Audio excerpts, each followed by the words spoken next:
I forgive very easily because I learned early on that forgiving would just make my life more peaceful, um, just from a selfish place. And I started from that, and then I grew and evolved to understand what the universal laws say about forgiveness. But I had to start from from self-preservation.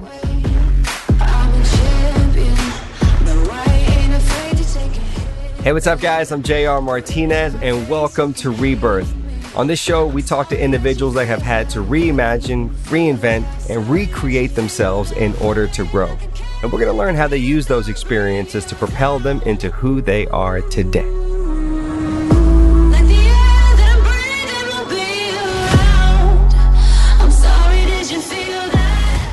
Hey guys, I am super excited to share today's guest with you. She is a comedian, actress, producer, writer, activist, mother. You can catch her as one of 6 comics featured on Tiffany Haddish Presents They Ready, which is currently streaming on Netflix right now. I met her a few years ago working on a pilot together, and we instantly connected. She felt like a big sister I never had growing up. This woman is so real and so authentic, and her journey is nothing short of incredible. From being kidnapped twice, to living out of her car, to having to persevere in the male-dominated industry as an Afro-Latina woman. Her life literally could be a movie. She is a true survivor, and I think many of you will find strength and inspiration from her story as she talks about breaking generational trauma, choosing to live life on her terms, removing labels and limitations placed on her. Let's talk. So, Aida Rodriguez, thank you so much for joining me today. I am really excited to sit down and just share your life with all of my listeners. We've had a moment where we were able to work together, and, Yep. You're a woman that wears many hats, right? You're a Yeah. comedian, you're an actress, you're a writer, you're a producer, you're a mother, you're an activist, a humanitarian. It's like the list goes on and on and on. And I think that's what a lot of people know about you. Mm-hmm.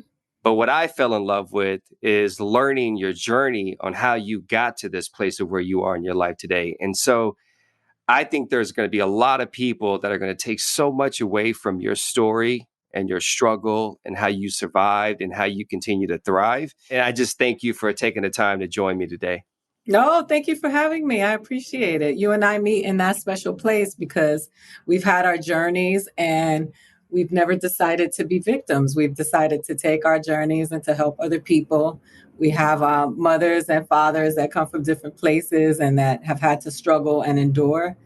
And so I'm humbled to be here. I appreciate it. Yeah, thank you. So obviously you said our struggles, you talked about that. And I think what's incredible is, early on, your childhood, you had a lot of challenges. I mean, you were born in Boston and then you moved, and then there was a series of events that took place in your life that people right now are going to listen and be like, what? What? Uh, so I'm technically what Republicans or anti-immigration people will call as an anchor baby, because my father was an illegal immigrant that came here from the Dominican Republic, and I was born in the United States. So they politicized the children of people who are illegal immigrants and call them anchor babies now. But I'm technically, my mom is Puerto Rican, so I was able to be here because my mom is American, but my father had to go back. But I was born in Boston, and so it's so funny because when you start thinking about trauma, you forget a lot of it because you have to survive as a person, and I think the brain kind of cancels some of it out. It stores it somewhere else, and you sometimes become triggered. You don't even understand why. Yeah, I was born in Boston. And what I realized in the last couple of days, paying attention to all of the research that I've been doing about how immigrants were treated in America, Latinos specifically, during the civil rights era. My grandmother migrated here from Puerto Rico right into the civil rights movement. She came in the 50s. So my grandmother was hosed. She had dogs chasing after her. She's Afro-Latina and she didn't speak English. So she had to process this whole reality about what she was in America, in addition to being an immigrant. And I believe that a lot of that is why some of the things we carry, because I think, trauma carries through generations. Because I was wondering, why was I born in Boston? And that's why I'm saying all of this to say this, like, why was I born in Boston where so many Puerto Ricans go to New York and have a community there? But my grandmother came to Connecticut first. And Connecticut was so racist, which she was dropped into was so awful that she went to Boston because Boston was better than Connecticut. So She got lost on that map. She went in the wrong direction. it's so funny because my uncle was stabbed in the mouth by his teacher. And my black uncle, my darkest uncle, was stabbed. And she said they were so racist. And because she was from Puerto Rico and she didn't speak English, they thought that they didn't have to treat her children well. Like they didn't have to mistreated her kids. So the teacher stabbed my uncle with a pencil, and my grandmother beat the teacher up. And so she had to pack the family up in the middle of the night and move to Boston because she didn't want to go to jail.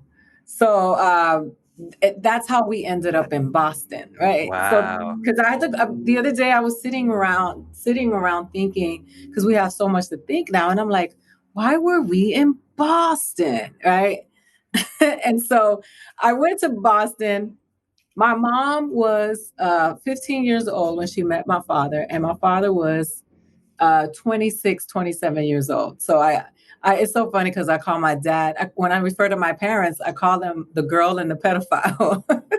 And my dad gets really angry with me, but I'm like, like you 26, 27, you're not supposed to be like, and he's like, the old country. I was like, yeah, this was the 60s, bro. Like this wasn't like 1913. Like, right. So I thought it was so weird that because there's such a big age difference between my mom and my dad. But my father got deported and he had to go back to the Dominican Republic. So my mom and I went with him. And, I lived in the DR until I became of age to go to school. And then my mom and my dad split. But my mom did this whole, not without my daughter thing, like the Sally Field thing, because my dad was so much older than her. He was in control.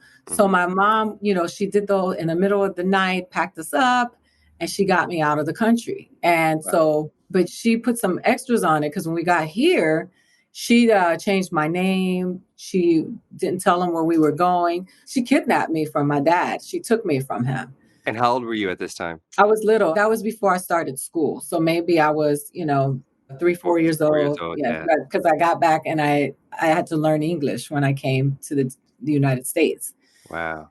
And so then I started school. But, the whole journey behind that, because I was little, I didn't know. I was too young to remember that.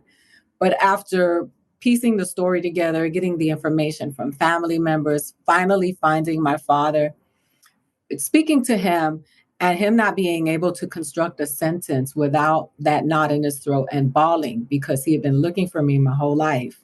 Wow. And had pictures of me all over his house and couldn't come to the United States because he had been deported. He got deported like 3 times, so he couldn't come back because he would go to jail. It was just devastating for him because he had been looking for me. And my whole life, I thought that he abandoned me. I've been walking around, and when I was a kid, not having your father's last name, being illegitimate was something you paid for socially. So the kids would make fun of me. You got your mother's last name. You don't have a daddy. It was just horrible. And all of this, I'm thinking the whole time that it was my dad that abandoned me, and it was that I was taken from him, and I didn't know the full story. Wow. So how old were you? Man, we're like 5 minutes into this already. You need a whole season for me. So much trauma in this past. So how old were you when you finally met your father? When I met my father, I had to be in my late 20s. Because I met my father on social media. He found me on MySpace, originally on MySpace. Oh, what's that? I know, exactly, right? And then we reconnected on Facebook. So I had no idea that I had this whole family of people who knew all about me. I didn't know anything about them, who loved me. And like, I got on the phone call with sisters and a brother, and they were crying. And they're like, we've been looking for you your whole life. We knew we were going to find you. It was so overwhelming for me. I didn't know how to deal with it. My initial reaction was to run because I was Mm. like, this is weird. Like, who are these people? Are they trying to get citizenship? Like, what do they want from me? I'm not rich. 100%. 100%.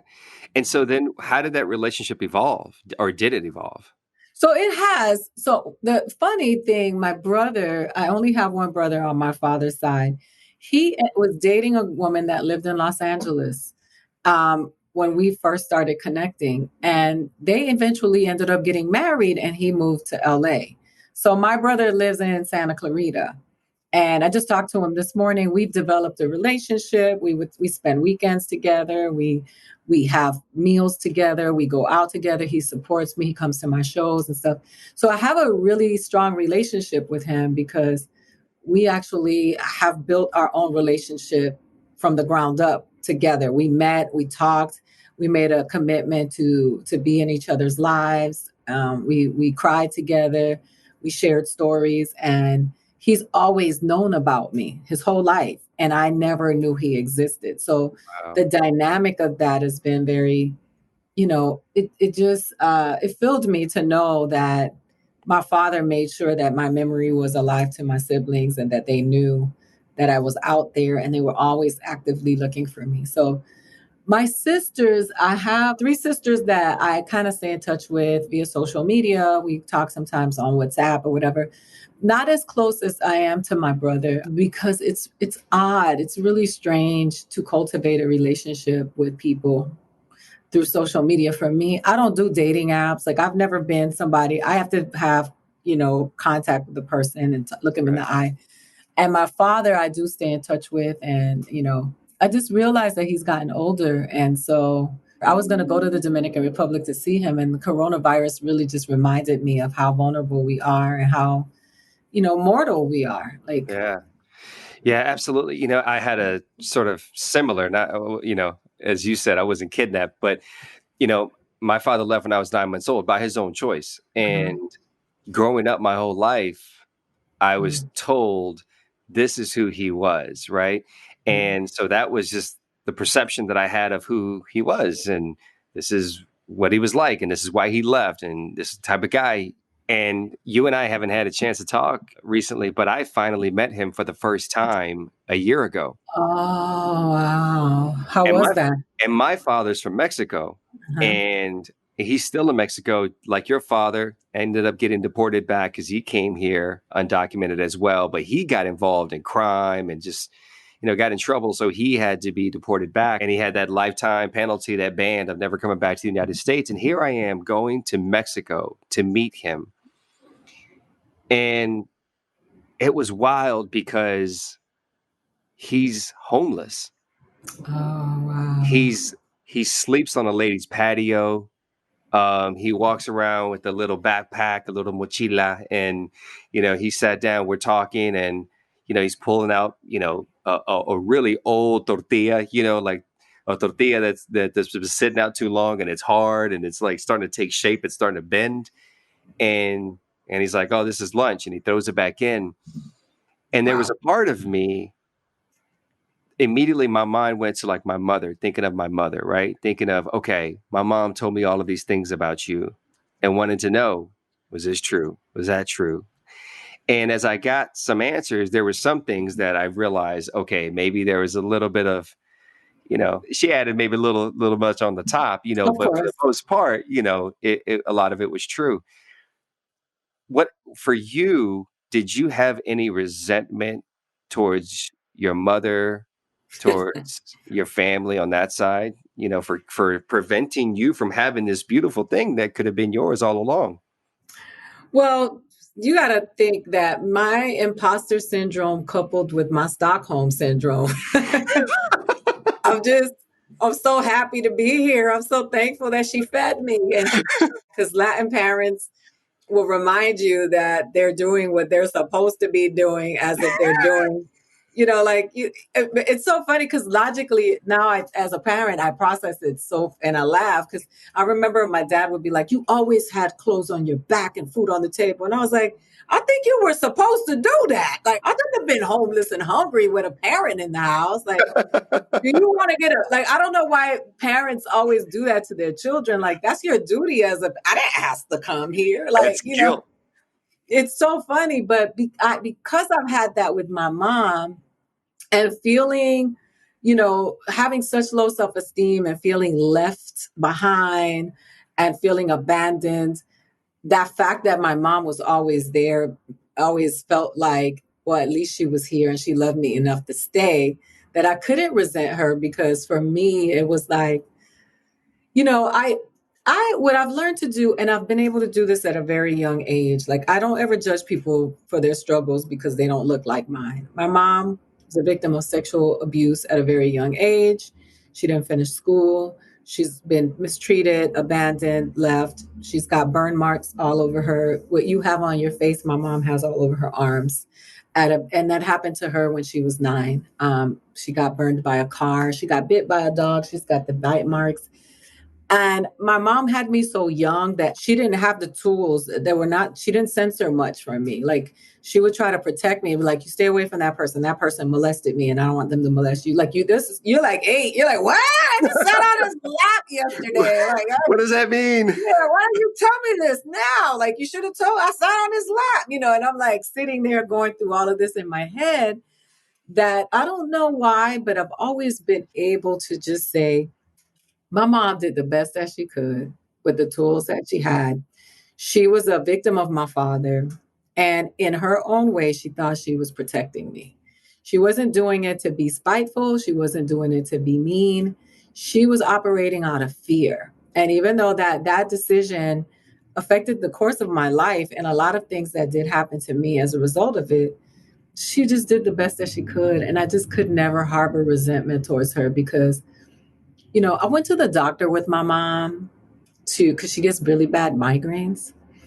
And the doctor was like, there's some trauma to your spine. And I'm just trying to get to the bottom of it. He's like, when you were little, you know, was there something that happened to your back?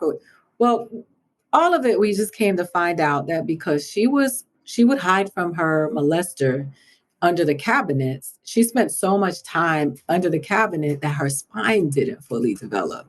Wow. So for me to walk around pointing my finger at her, I was just like, I can't never do that to her. She was just surviving. Yeah.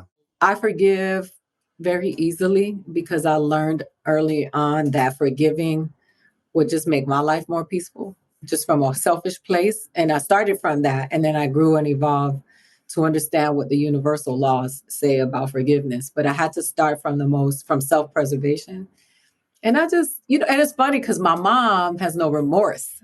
So when I asked my mom, like, did you lie to me and tell me you did this? Like, I was like going off and just like, did you take his name off my birth certificate? Blah, blah. She was like, yep, I did. There was no, I'm sorry. There was no like, forgive me. I did it for your best. It was like, my bad. That was Yeah. it. And she knows I love crab legs. You want to go get some crab legs? And I'm like, sure. Sure. Yeah. Let's go. Wow. But that's such a beautiful and powerful statement to come to that conclusion and understand that, she didn't have all the tools that, you and I have, garnered over the years through Mhm. learning from the way we were raised or through our own experience as parents. But to accept that and to just embrace that and still love them for that, despite a lot of imperfections, is such a beautiful thing. And that's what this podcast encompasses. Mhm. It's the title of it being Rebirth. And Mhm. I believe that the minute you start to let go and accept, embrace new opportunities and Mhm. new windows of just that self identity, suddenly Mhm. things start to escalate and turn into something else. And I think it's so beautiful. And I can tell you, listening to you talk about the forgiveness element and the steps that you have taken and how freeing it is for you, I can identify with that. But it also inspires me because there's some things in my life that I'm holding on to Mhm. still. And there's an element is like, what's going to change? If I'm Yeah. holding on to this, what's going to change? Your Nothing. liver. Yeah. You didn't have liver damage. No, No, you're right though, but it's like whoever that individual is, they are who they are. And yep, depending on their age, they have been that way for a very long time, and not much is going to change. yep. And who has to change is me in this case, or anybody else listening right now. Now, when you talk about, in Boston, now you're taken to Boston. I know that there was some more adversity where, as you said earlier, you were kidnapped from your father, but that wasn't the last time that No. happened. So I moved to Miami with my mom when we come back from the Dominican Republic. My mom was still relatively young, so we lived with my grandmother and my four uncles because one of my uncles went away to be in the military. So my mom starts dating another guy, and this guy is chilling at a bar one day, and a guy approaches him. They get into it. The guy pulls a gun out on him. He takes the gun away from the guy and shoots the guy and kills him. So he is on the run. And we don't know he's a fugitive. My mom starts dating him. We don't know anything like that. So then we end up going to New York with him. And we realize that we're probably on the run, like, because this isn't normal the way we're living our life right now. And my grandmother flew to New York. She found out where I was. There was a woman babysitting me that was related to a friend of my grandmother's. My grandmother did a whole operation with my uncle. She flew to New York. They did a stakeout, Oh man. stalked my mom, see when she left, swept in, took me from the babysitter, and cut all my hair off, changed my clothes, and flew me back to Florida from New York because I was technically, on the run. And I realized that the reason she did that was because my mom could not call the police because she would risk her man getting caught. And then I came to Florida with my grandmother and my uncle, and I lived with them until my mom came back.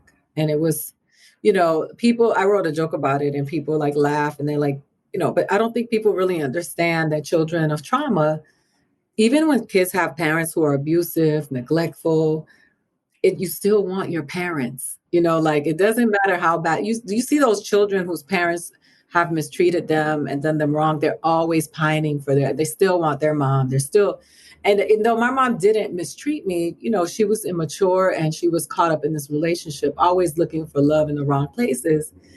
I wanted my mom. And people are like, you were in a better place. You were with your grandmother. You were in school. You were fine. And I was like, I would rather be on the run with my mom because that's my mom. Yeah. And not to mention going to sleep every night worried about her because that's what I did. And it's like, I wanted to make sure my mom was okay. And for some reason, I thought that me being with her would ensure her safety because for some reason I felt like I was her bodyguard. But Wow, that's such a beautiful thing. I'm sitting here listening to this, and my mind is like, nobody called the cops. no, Nobody, and it's like Latino families, right? Like, no, nobody else is going to come in and handle this. We're going to handle this internally. We're going to yeah, handle this all as a family. We're not calling anybody. We got this. no. How did you end up finding your mother again? How did you connect with her again? He got caught in New York. The FBI caught him. I believe my grandmother has something to do with that. I still, to this day, I mean, we have a no snitching policy in our family, but I think my grandmother might have dropped the dime for her daughter. And my mom came back. She came back and then we started a new life together, just us, but it took some time. And the thing is, we don't call the police because so many things can happen. Because you call the police for one thing, and then somebody gets deported, somebody gets shot by mistake, somebody gets beat up. Like you don't ever know what's going to happen when you're people of color. You call the police. So, Like I know what my daughter is, and she's okay. So I don't have yeah, to call anybody right now. I don't you want to don't make know. a bigger issue. No, you don't know what's going to happen, and not to say that all law enforcement is bad, but our history with law enforcement hasn't been the best. So there's that with my family. Like my grandmother had the trauma from the civil rights movement, not getting help from the police. She carried that with her everywhere she went. It was just so much. So I knew that whatever happened within our family was always going to be handled internally, like Hmm. the Yeah. So Sopranos. here you are now in Miami, and you pretty much grow up in Miami now, right? Yeah. But then there's a change that happens in your life, and you had to like leave one place and go to another place to seek opportunity for yourself. And at this point now, for your two young children, what caused you to leave Miami? Generational trauma is the best answer that I can give you. And just to elaborate on it in a more practical sense for people to understand, I looked around my environment and I saw generations of people doing the same thing that the people before them did. And Mm, it was on me to break the cycle. Like, I was a young mom, my mom was a young mom, my grandmother was a young mom. No one would finish school. I mean, my grandmother didn't make it to middle school. My mom made it to middle school and quit. I graduated from high school, got an associate's degree, and didn't finish my 4-year program. And I felt that there was a generational pull, and the environment wasn't conducive for the type of prosperity and progress that my heart desired. And in order for me to be better for them, I had to go do something and then come back, so I can come back and help my tribe, because I wasn't going to be able to do it if I was stuck there. mm, And so I got divorced, and I was in a very toxic marriage. And I got married because I got pregnant, and my family was like, he has to make an honest woman of you. I was very young. You know, some people are 25 years old looking for their another car that they got after they graduated from high school.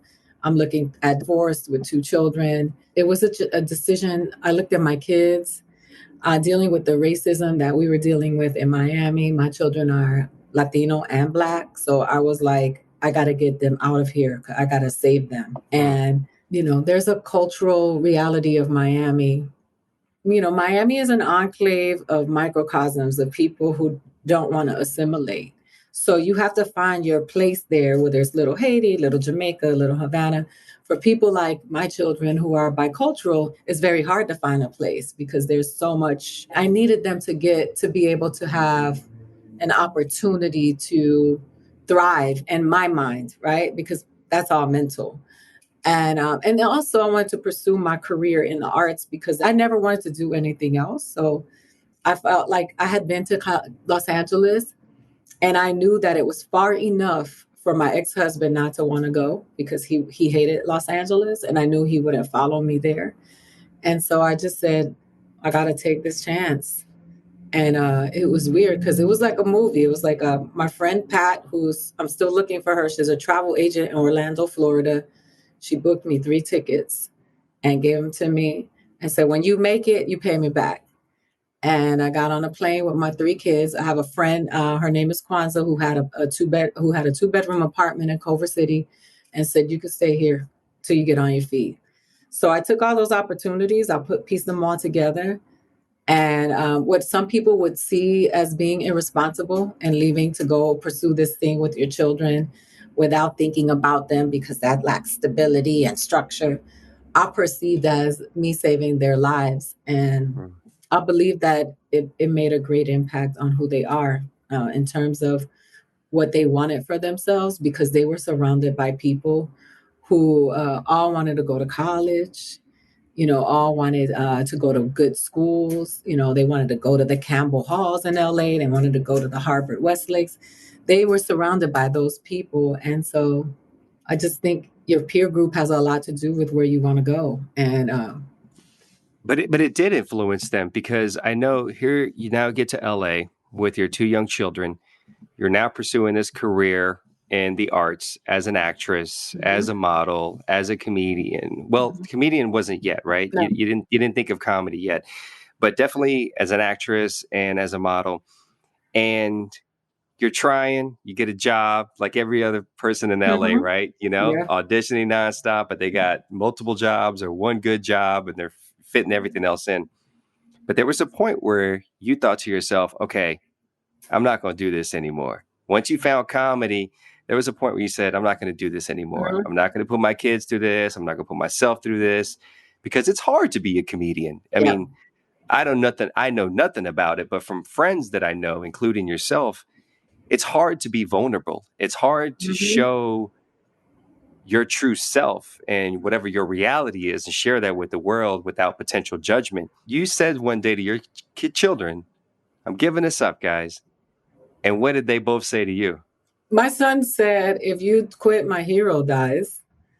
And my Wow. daughters, this is their personalities. And my daughter was like, absolutely not. This is not going to happen. We gave up all of this stuff. And now you want to quit? There is no quitting. She said everything to me that I would say to her. Quitting is not an option. The universe agrees with a made up mind. Everything I told them, she would say to me, and she was like, now this is the moment where you have to digest all the stuff that you've given to us. And they were like, no. I never forsake them for the dream, though. That's what people don't understand. Like, my life has always been tailored around them. When I started doing stand up, I didn't go on the road when my children were little because I didn't want to leave them to be on the road. So for Right. me, it's always been a strategic plan to get to this point. I'm just thankful that God and the universe is honoring me now because I honored them first. And so it was not irresponsible. It wasn't like, we were living in a car because I wanted to be a stand-up comedian. We were living a car because I was the victim of, the oppression and the abuse that comes with being in a relationship with someone who is controlling, and financially is how they control you. So when they realize that you're leaving and that none of the other threats are working, then they usually exercise a financial plan, which is cutting you off, not helping you because they have to oppress you one way or the other. So for me, that was what was happening. It wasn't like I was like my kids were struggling living in a car for me to go to an audition. Right. That I you were worked, still working. I had Yeah, a you full had a time job. job. Yeah, you had a full-time job.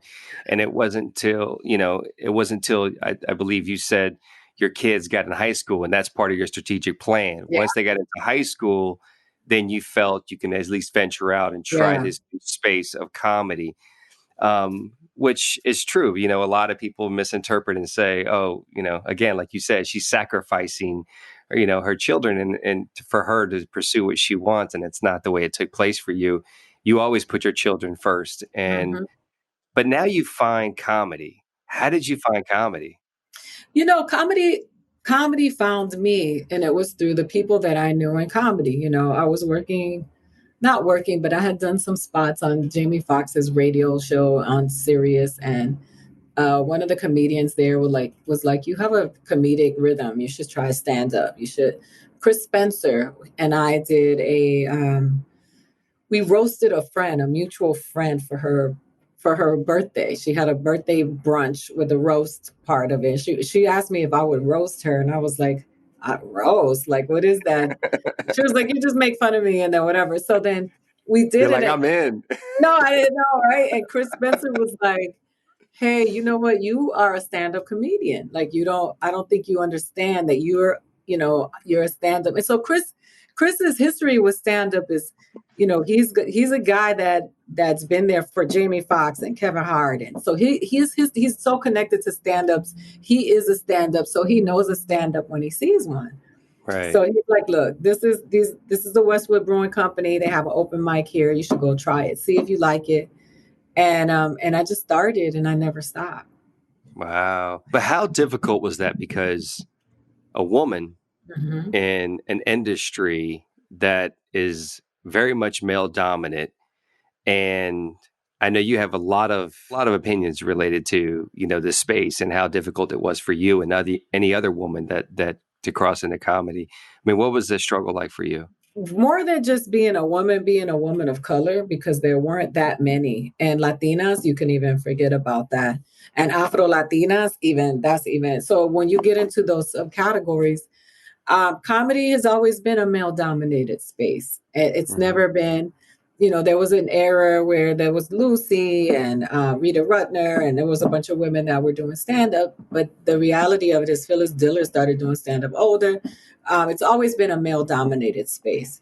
Walking into the space, understanding that for me was just about being able to be excellent within the space and not getting caught up in that kind of stuff. The challenge is always there. A lot of sexual harassment. You have to understand. I started doing stand up pre Me Too, So there were a lot of things happening that would not fly, but were just standard back in the day. Mm. And it was difficult getting into spaces because they would try to categorize me and be like, hey, you're Latin, you do this Taco Tuesday show, like this is the Black show, you can't do this show. So I set out to do all of them, and I was like, I'm gonna be on all the shows, the white shows, the Black shows, because comedy is very segregated. And so I started infiltrating them like one by one, and started with Chocolate Sundays at the Laugh Factory. And then I did Refried Fridays. Then I got passed at the Improv for the regular, like, mainstream night. So I have to sit down and break things down in terms of a plan. I start writing the targets down, and then I'm like, I'm going to get this. Once I get this, then I'll get this. And I started doing it because there was nobody like me in comedy. And so there was no blueprint for me to look at, because there's Right. never been a Latin woman to ever achieve to break the ceiling. I don't think there's ever been a Black woman to break the ceiling in comedy. I think Right. right now Tiffany Haddish is like the biggest comedian, but still she's more known for being an actress than she is for the comedy part of it, because comedy is such a boys club. Right. Right. And how did you deal with that? So, for me personally, a lot of opportunities that I've gotten are related to the fact that I was in the military. I'm a veteran. Mhm. And when it came to television, a lot of people wanted to put me in that box and say, well, you're going to play the veteran. And that was really hard for me to wrap my head around because, of course, like you, I've perceived myself as more than just a veteran. That's It's right. one of the things that I did in my life, but it's not everything. And it came to a point in my life where I had to embrace that and say, I may not like it, but it's my way of getting in the door. And then what I do with that once I'm in the room is up to me. Correct. Like, how was it for you? Because I feel like I'm listening to, now, mind you, you and I have laughed together on many Mhm. occasions. And when you're telling me, refried Fridays, like I laugh at that. But I also understand how, in a lot of ways, that's can be oppressing people in a certain way and feeding into Mhm. a stigma and a stereotype. Absolutely. So for me, it was about the way to deal with it. It was really, I had to be kind of oblivious to what was happening in order to survive within it, because I knew what my plan was. So they could tell me all of that stuff, and I'm like, that doesn't matter. Because every time I go up at the Improv on Refried Fridays, the managers and the bookers of the Improv are there, and once they see that I'm not just another comedian that's just being the stereotype that they think I am, I'm going to create an opportunity for myself elsewhere. And that's what I did. I became very conscious of my material. And I was like, I'm going to make sure that I focus on telling these jokes from the perspective of humanity. And that happens to be a woman, happens to be Latina, happens to be Puerto Rican, as opposed to that's my whole thing. Because if I can't get in the door, I'm never going to be able to tell the stories that I Mhm. want to tell. So I have to do what I need to do without compromising my integrity, of course. But I just focused on the craft and the work, and I kept my head down, and I just kept doing the work and digging, because I was just like, if I allow myself to get caught up in all this stuff, I'm gonna just get angry and I'm not gonna move forward. And it was challenging. It was hard. But you know what? It was what I chose to do. And my grandmother would always tell me there are no victims here. There are only volunteers. Because Mhm. if you can walk away from it, then you're not a victim. The victims are the ones who can't walk away, right? So if they kidnap you Wow. and they tie you up, you're a victim. But if you sit there and you realize what's happening to you and you continue to stay, then you're volunteering for it. So you have to be able to survive. And she's also, my grandmother was also sexually assaulted at a very young age. She had her first child as a result of a rape at 13. She had been through so much trauma that in order to get, from Puerto Rico to America, endure all of that stuff, the way she did it was through having this mentality that she gave me. And I appreciated her for it, because I was just like, I'm not going to change comedy today, right? But I can change comedy by being great and giving it a different face and a different voice.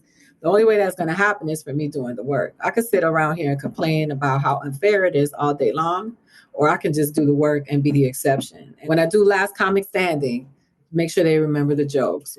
and not letting people put me in boxes. You know, they were trying to put me in the mom box. So when I did Netflix, I didn't talk anything about being a mom. I talked all about, you know, sexual abuse. I talked about sexism. I talked about my family dynamic, my origin story. I talked about domestic violence. I talked about what I wanted to talk about. And I was like, I'm not going to go do another. I already did the mom thing. I did it on Last Comic Standing. I just decided to define my own journey, and I just block out the noise, because when you start hearing it, it starts resting in your subconscious mind and it starts manifesting. But if you just say, I'm not, that does not apply to me. That does not apply to me. That does not, I'm the exception. I'm not the rule. And Yeah. then you program yourself to say, it's better to ask for forgiveness than to beg for permission. You got to go just Mm. do what you got to do. I just started operating from that. I always have. And it's just created my own way for me in comedy. Wow. So that's so inspiring because there's so much noise Mhm. in the industry and in Los Angeles. Mhm. There's so much noise. There's so much that can get into you, as you mentioned, your subconscious mind, and start to now, in some ways, start to weigh you down to become reality or you perceive as reality. And it's so inspiring that, and honestly, I'm taken away personally right now. I feel like I'm in therapy because, you know, there's a lot of things in my life that still to this day that I struggle with, where people are trying to label me and put me in a Mhm. box. And I'm like, haven't I shown enough Yeah, that you I have. don't fit into that box? Right. And it's frustrating because then I'm like, well, here I feel like I'm on my own again. Meanwhile, I have people that are in on my team, but yet they don't get it. And it's a matter of just keeping your head down and trusting the process, trusting your work, trusting yourself, staying true to that and not listening to that. Instead, listening to that inner voice that's inside of you that exists, and just having those conversations with yourself. Hey, we good? We're All the good? time. And you know, because the great percentage of the time, I won't give it a number. I know like people like to say 80%. But a great percentage of what you're dealing with is projection, right? It's other people's projection of their fears and their own limitations. And people like to place that on others, whether they are executives, whether they own production companies, whether they're casting directors, they are dealing with their own projections. If you're dealing with a casting director who's always dreamed of casting great movies, you're dealing with a different energy than you're dealing with someone who wanted to be an actor and they failed as an actor and became a casting director, and now they're walking around with all that bitterness because they didn't make it as a casting director. So what you're dealing with is their projection. So when they say, well, people don't cast people to do this, or you're too tall, or historically, if you listen to that, you will become that. But if you say, I'm blocking out the noise, because if you can't give me statistics and data to provide me with what you're saying, what you're claiming, then it's just projection, right? It's not Yeah. fact. And the truth is if I believe that kind of stuff, I can't tell you how many people told me I could never work as an actress because of my height. Yet and still, Charlize Theron is taller than me. Sigourney Weaver is taller than me. Gina Davis is taller than me. These are not just actresses; these are award-winning actresses, Oscar-nominated actresses. You're telling me, so then you'll say, well, they're white, and then I'm like, okay, well then, Viola Davis is an actress. It's always going to be some, well, they're not Latin. And I'm like, okay, well, Penelope Cruz is an actress and Salma Hayek is an actress. And then it's like, oh yeah, but they look, it's so if you listen to people and their whataboutisms and you listen to people's projections, they're projecting what's theirs onto you, as opposed to the specialists and the craftsmen that show up every day because they love what they do.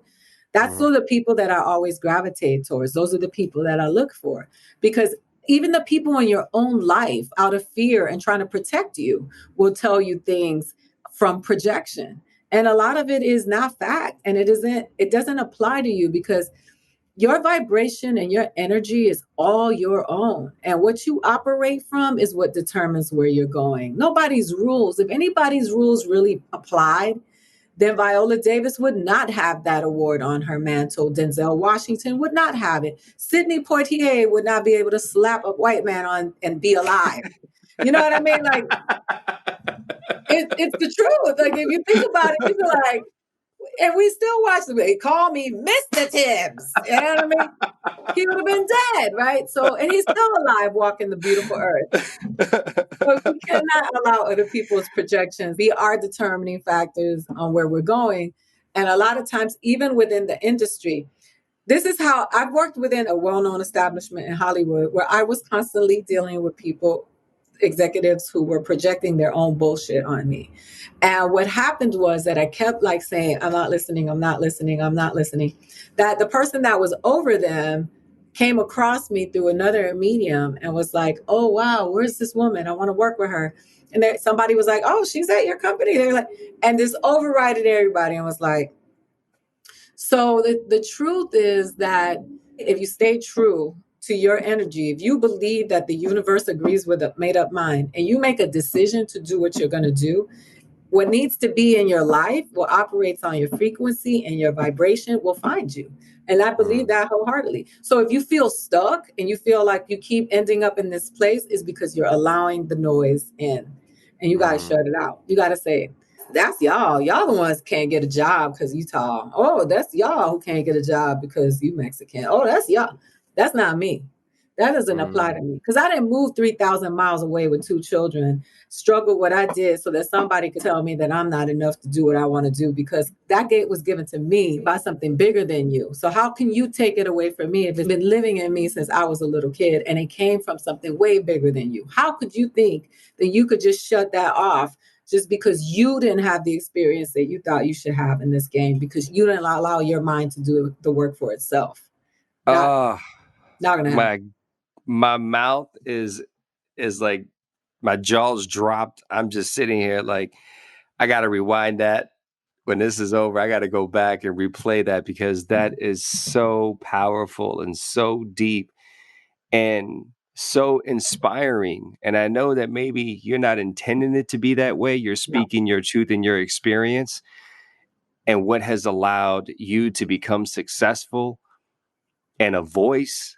Mhm. But it is so true to almost every single person that is walking this earth that our identities are created because of labels that other people put on us, the perceptions they have of what they believe of us individually or people that look like us or sound Mhm. like us, that talk like us, that walk like us, or are from a certain part of the world. And we accept that sometimes. And then we start to now say, yeah, this is who I am. Yeah. When all along, it was somebody else's opinion and perception of that. That is so powerful. Now, thank you for sharing that. Appreciate it. Um, Thank you. you get into comedy, it's a male dominant space. There's not a lot of women of color, but then you befriend somebody.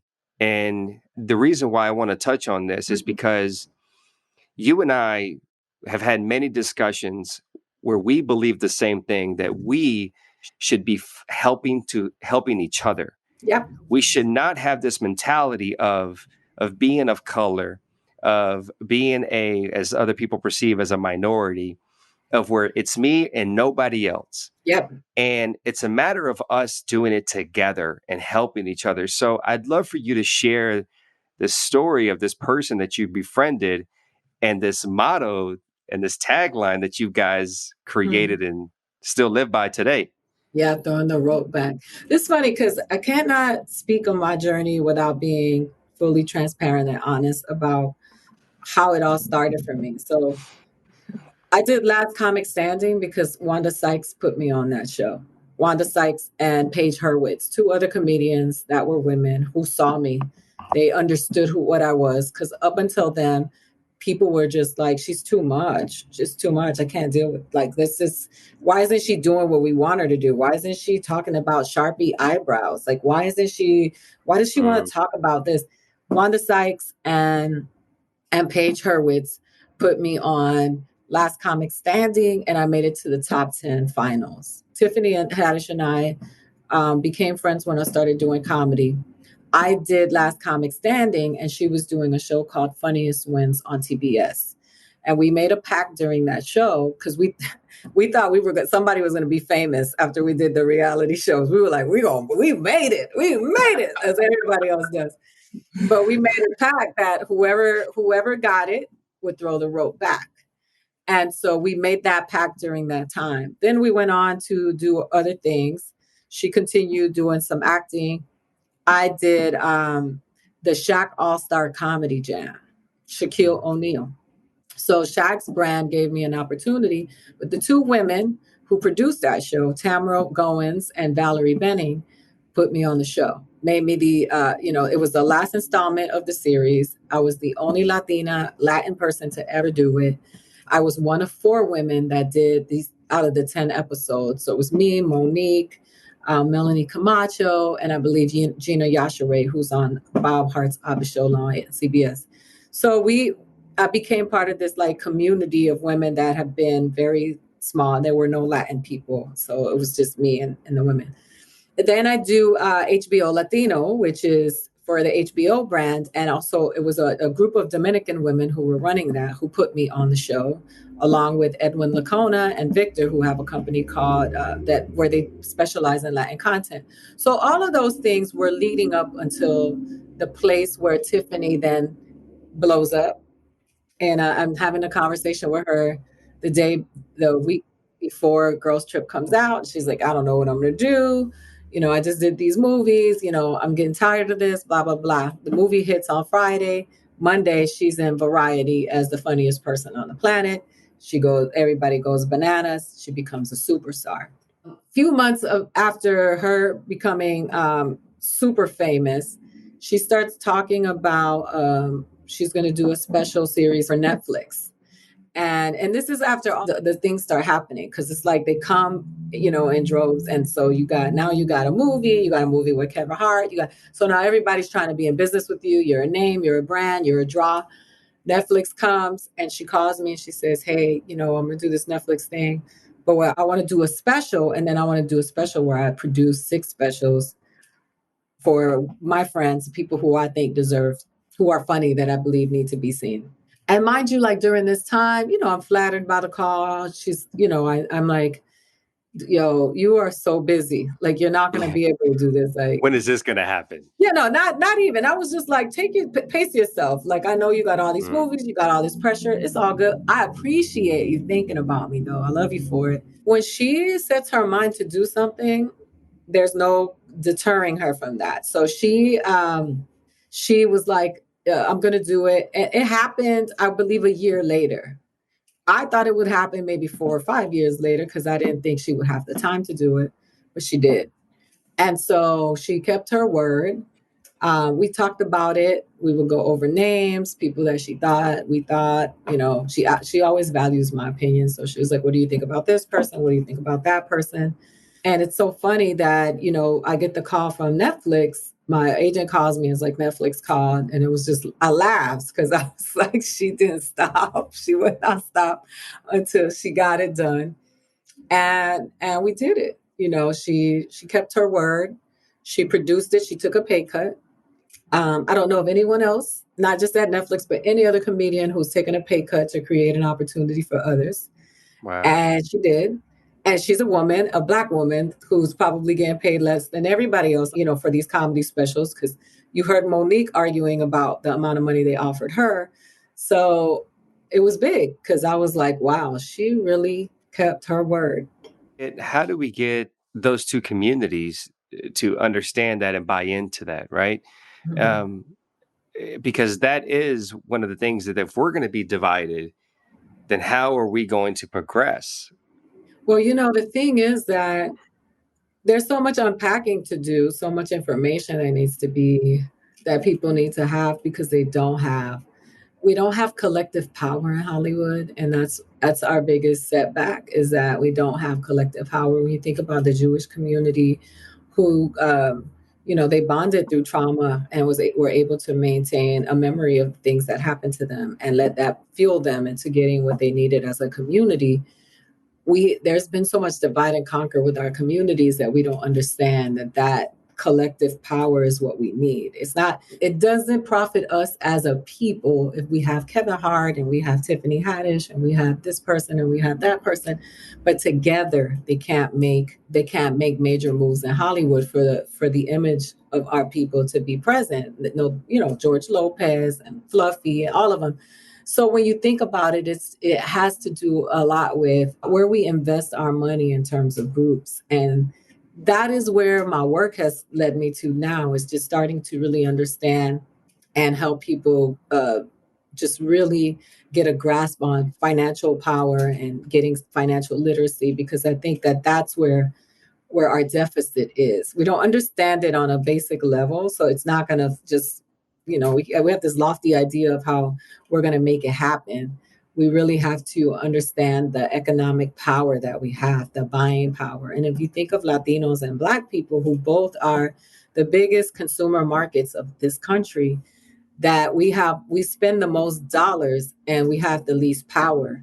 And that's where we need to be focused, because Asian people are not as visible, but they do have power. And as you saw how Crazy Rich Asians, they all collectively made a decision they were going to support that movie and make an impact, because they dominate in tech and they dominate in science, but they're not dominating in entertainment. So they were like, well, we gotta shift all of that power and energy to this, because we gotta conquer this, because this is the image. This is where the image is. So people, little Asian boys and girls that see themselves, they have to see themselves on television. So they have to see themselves on film, because that also affects how we feel about each other and ourselves. So they shifted all of their energy into that. They made sure that Crazy Rich Asians did well, that Fresh Off the Boat did well. And then that, just because economically it made sense, then the studios and the production companies and the networks started saying, okay, well, we need more Asian content because these people are starting to show up. So we have to be able to do that. And I think that because there's been so much divide and conquer, it's so hard. And I think Black American people have done a good job. With Oscars So White, they were able to make an impact and create a seat at that table, where now you have Issa Rae and Donald Glover and Lena Waithe, and you have all of these Shonda Rhimes and Kenya Barris, and you have all these content creators who are going out and saying, we're going to make shows with people that look like us, with people who write like us, we're going to get DPs that are us. That makes a difference. And with us as Latinos, colorism stands against us, classism stands against us. There's so much division because we don't have a collective. Asian people are Asian, Black people are Black, but Latinos, you don't know if they're Asian, you don't know if they're Black, you don't know, because we could be all of those things All of those things. and be Yeah. Latino. We don't have this collective spirit that we need to have, and we need to find it. We need to figure it out and find it, because that's where our power will be. Because it doesn't help us if white Latino showrunners book TV shows and do all of this stuff if they're not going to book other Latinos, and they're not going to get Latino DPs, and they're not going to put Latino writers in the room. They might as well just be white people. Mm. It's interesting. It makes me think of, I was born and raised in the South, and Same. where I lived, my mother's from El Salvador. And as I mentioned earlier, my father's Mexican, but I was born in the United States, like you. And I found myself in a community that was predominantly white and predominantly Black. And I was the first Hispanic kid. So, everybody would, make jokes about me being Hispanic and speaking Spanish. Yep. And when more Hispanic kids showed up, who for the most part were Mexican, I wasn't cool enough to kick it with them either. Yeah. They didn't accept me. Yeah. And because why? I was maybe born in this country and they weren't. I spoke English differently. And I just found myself like, aren't we all in the same team? Aren't we all like, why are we fighting against each other? And I found myself so divided, where I found myself getting jumped by the Black kids, because they felt like they could pick on me, and I rolled by myself because I didn't have family besides my mother. I got jumped and picked on by the Hispanic kids. Why? Because we envy him and we can pick on him. And that's what triggered me to want to leave that community and seek opportunity, go elsewhere, where I felt like I could find a community that didn't care about anything, that just said, okay, you're now part of this community, you're with us, and we're going to, push the needle forward. And that's what you're talking about. It's how do we get people to stop saying, well, your struggle is my struggle is worse than yours or more difficult than yours. And it's like, yo, we're all struggling. We're all struggling. It is real for every single one of us. But who does that work? Who inspiring and reaching our youth so they can grow up with this ideal that this is what we should all be embodying? Well, I think the biggest struggle that we have is that we've moved into this age of celebrity worship, that everything is about celebrity, from our president to our, civic leaders, where we ignore the real people who are doing the work. And it took coronavirus for us to be able to respect teachers and COVID and essential workers and law enforcement and first responders. Now that we're like all like, but when this stuff is not happening, we ignore these people, right? We pay them less than that they should be paid. And police officers are the same. They're blue collar workers. When people think about police officers and they're like, well, why are they doing this? I'm like, they're part of a bigger play, and they're the scapegoats. We focus on them, and that's not to excuse their bad behavior when they do things that are not right, but it's the truth. It's like they're all at the bottom of the food chain. And so everybody at the bottom of the food chain is struggling. But the thing is that we start looking to Kanye West for, his rhetoric on politics, when he's a music producer and a shoe designer, right? And then the person who works in our community every single day with the worn out shoes, struggling every day to get some changes done locally we ignore those people. We don't follow them on Instagram. We don't value what they have to say because they're not driving the car that we worship. So we've gotten so lost in that our leadership is gone. And so when someone like Alejandra Ocasio-Cortez comes along, it shakes everybody up because she looks the way we want our political people to look. She's an attractive woman. She wears this red lipstick. What kind of lipstick is? We want to see what she has on. Luckily for us, she's not vapid, and that what she's speaking about is actually change. And she's on the ground trying to make a change, whether you like her politics or not. She's actively trying to make a change, and she's not taking the checks, and she's not negotiable. But, we don't value and we don't respect, the people who do that stuff because of the aesthetics and because of superficial and material reasons. And it's been in play for a long time. So it has to do with restructuring and education. We really have to break down our communities.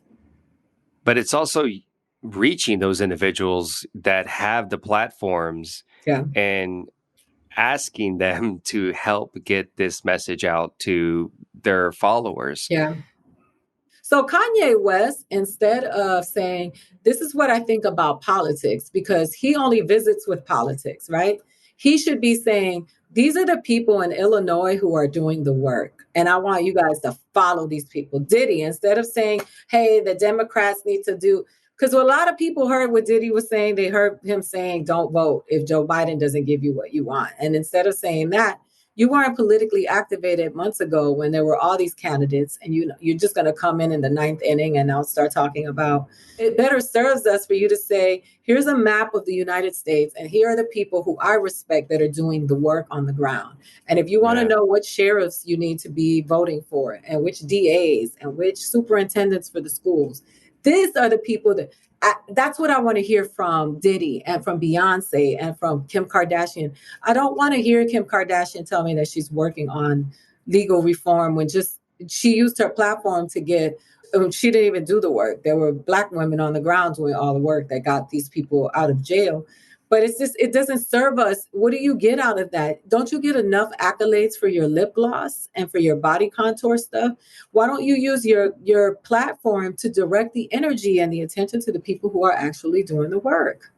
Like for me, I don't want to run for office. I don't want to be, I don't want a civic a desk in my community. I want conditions to get better for people. So if I can use my platform for that, I will. But if you have a question about legal stuff, I'll direct you to Benjamin Crump. That's what he does for a living. I'm not going to try to stay in the middle of that just to get praised for it. I'm a stand-up comedian. I want to write jokes. I want to have a killer special at the end of the year. That's what I'm working towards. Everything else that I'm doing is just my civic duty as a citizen of the United States, as a person of color. I believe it is my civic duty to help advance the movement. That's just my personal, I don't put that on anybody else, but I don't have a desire to be in everybody's mix. I don't want to be like, oh, well, they're doing a summit. And then I'm like, oh, but I got to be on, I don't want to do that. I just want to do what I do. And I just think more people need to be able to do that. Everybody wants to be in this, not everybody, but so many people just want to stay in the mix. And I did this and I did that and I did that. But what do you do well? Right, right, right. It's like that saying, right? Jack of all trades, but master of none. That's And right. we all fall into this ideology that if we can all, the more we can all take on, it's like I Yep. remember when I lived in LA, it was such a cool thing to say, I'm so busy. Oh, I'm yeah. so busy. I'm busy. I'm busy. And then when I finally on the tail end of it, I started to realize, but am I doing it well? Yeah, I have a lot of things that I'm juggling, but that's literally what I'm doing. I'm juggling Juggling. them. Yeah, it's Like like, that doesn't mean I'm doing it well. Doesn't mean I'm efficient. Doesn't mean I'm following through and I'm completing each individual task at 100%. It means there's possibly one project that's 75% and another project 85%. And maybe there's going to be one that's going to be 30, 40%. That I'm not proud to say that, but that was part of the learning curve for me, is to sit here and say, wait, okay, let me focus on what I can focus on right now and what I believe I do well, and then let everybody else take care of everything else, right? Let everybody else say, this is what you do and you're great at that. Let me focus on a couple of things at one time versus trying to feed into this perception that we have to all juggle 50 things and not have any free time and sleep 4 hours a day and, just drive ourselves into the ground. And what I really love about our conversation and is how honest and open you are. And there's nothing behind that besides realness, and I can sense it's nothing but heart and just straight up purity and desire of wanting people to grow and to change and to make it a better place for all of us, because we're yes. all here. And I appreciate, it's not easy to talk about struggles and challenges that we face. I mean, trust me, I know that a lot of people always want to ask me about what I've been through. But for me, it's a matter of, I do it because I know it's going to reach somebody. At Yep. least I hope. And so I appreciate you taking the time to come on this podcast and to rap with me about life and give me a lot of incredible nuggets that I know that I'm going to sit back and I'm going to think about, for a Good. while. Working with you, I remember you were the funny on the right. Like I came with the anger and the and you were the funny, and I was like, thank God Jr. is here because I know they want me to bring the funny and the levity. I just think people, when you're a comedian, people expect you to be a comedian 24 hours around, but you brought this energy and you brought this force and you're so much more. Your voice is so necessary because there are so many people that operate from passion, they operate from anger, they operate from revenge, they operate from these places that are deficits, but you operate from love and we need more of that. So that you can't be put into a box because we need your voice everywhere. And so that's why when you reached out, I was like, hell yeah, I want to talk to you because I know that it comes from a place of let's move this forward. Let's take this Yeah. on, right? Whereas so many people are still stuck in a place where that very place they got hurt and they can't move the people if they can't move themselves. Yeah. I walk away with staying true to who you are. For everyone listening, they're going to have to go back and play that part of where you talked about, who are you to tell me? When I had this belief and this energy and this desire to be this thing, who are you to take that away because of what your perception is of your reality? That doesn't have to be mine. And that is so powerful. And I just appreciate you sharing that energy with Thank me. you. And I know you are doing so much incredible work, from a uh, comedy standpoint, from a writing standpoint. I know you're producing a lot of things. I know that you are an activist and you are just speaking for so many people that feel like they don't have a voice. You are that voice for so many individuals. So I'd love for people to know where they can find you Sure. and talk about what's going on in Aida Rodriguez's world. Good. So I appreciate that. I have a show I do on Fridays, which I need to have you on. I'm gonna have Adrian book you for on noon. It's called Truth Serum, where we talk about all of the issues of the day. We wrap them up for a week, And we tackle a different issue every week with the headlines of the week. So like last week, we talked about capitalism and socialism. This week, we're talking about the Democratic and Republican parties. And like Bakari Sellers is coming on and Tara Setmeyer. So we do that on Fridays at noon. It streams live to Facebook and YouTube. It's called Truth Serum. And then you can follow me at Funny Aida, AIDA. And that has all the information to where all of this stuff is. I'm working on my TV show with HBO Max. We just turned in a script. It's a half-hour scripted series based on my comedy and my life. So we'll see what happens with that. And I'm working on an animated series with ITV Studios. It's an animated series about Latinos, which I'm also very excited about because it comes from a different place. As you know, it's not going to be a show where you're going to see roosters waking people up in the morning and goats in the living room. It's really be just real people that happen to be Latin and telling their stories from a comedic place. That's awesome. Well, again, I am proud to call you a friend. Same. I am honored to look up to you, and I feel that I can always reach out to you and get some life lessons, and you're going to give me that kick in the ass that I need from time to time. But I am honored by your presence today. Thank you so much for sharing, and we're going to change the world. We're going to change the world. Yeah, we are. All right, everyone. Man, that was incredible. I want to thank every single one of you for listening and joining today's podcast. I hope everyone picked up some change and little nuggets of wisdom and strength from Aida's story. I know I definitely did. Now, please let us know some key takeaways and moments that resonated with you. Tag both me and Aida on Instagram, Facebook, and Twitter. We would love to know what you thought about today's episode. And as always, don't forget to hit subscribe for weekly episodes. I look forward to continuing our journey of change and awakening together. Till next time, this is Rebirth.